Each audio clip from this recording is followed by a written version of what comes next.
ఎల్ఎస్ఆర్‌డబ్ల్యూలో ఇది పార్ట్ 2 అండి. భాషా సామర్థ్యాల్లో చాలా కీలకమైనది ఏంటి? వినడం, మాట్లాడటం.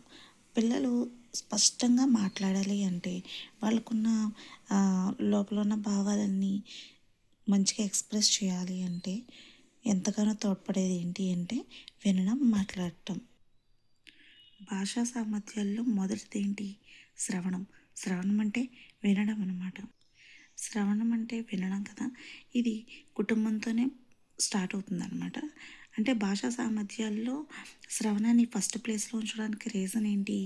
మనము వినడాన్ని నేర్చుకుంటే స్పష్టంగా మాట్లాడగలుగుతారు, స్పష్టంగా అనుకరించగలుగుతారు, స్పష్టంగా ఉచ్చారణ చేయగలుగుతారు అనే ఉద్దేశం అనమాట.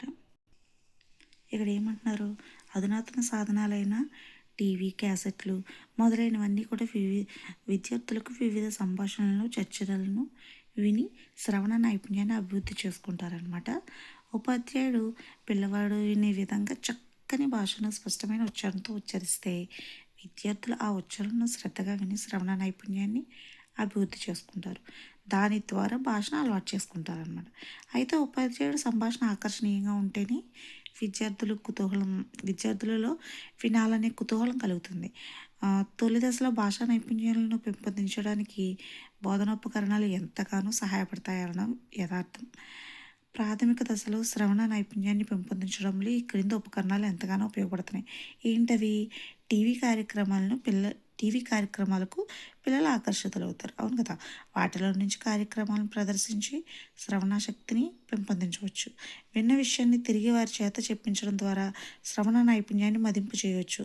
శిశువుల సంభాషణను టేప్ చేసి తిరిగి వారికి వినిపించడం వల్ల కూడా భాషాధ్వనులను శ్రద్ధగా విని ఉచ్చరించడంలో శిశువులకు ఉత్సాహం కలుగుతుందన్నమాట.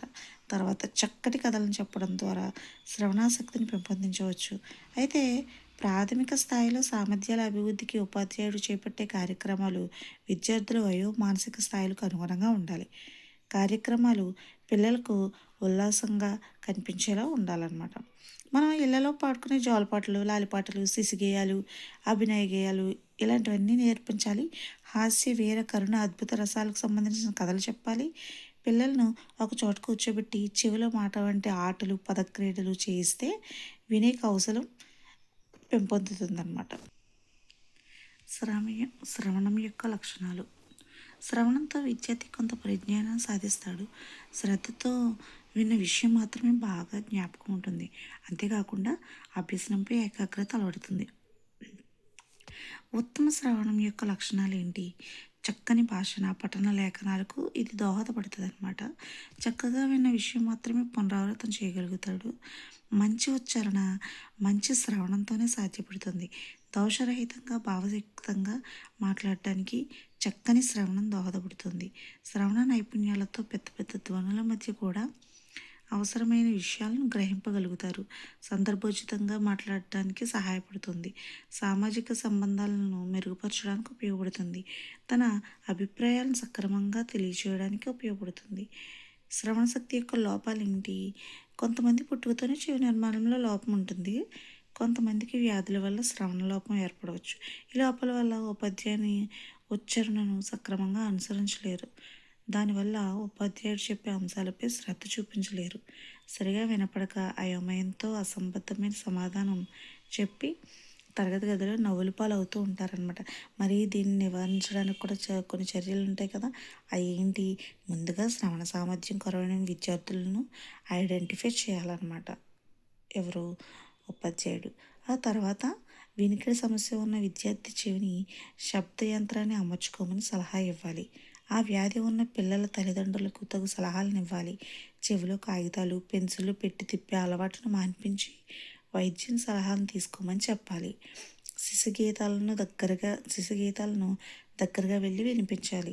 శ్రవణ శక్తి లోపం ఉన్న విద్యార్థులను తోటి విద్యార్థులు ఎగతాళి చేయకుండా తగు జాగ్రత్తలు తీసుకోవాలి. విద్యార్థుల స్థాయికి తగిన సంభాషణలు వినిపిస్తూ శ్రవణ అభ్యాసాలు చేయించాలన్నమాట. మరి పిల్లలు ఎప్పుడు వింటారు?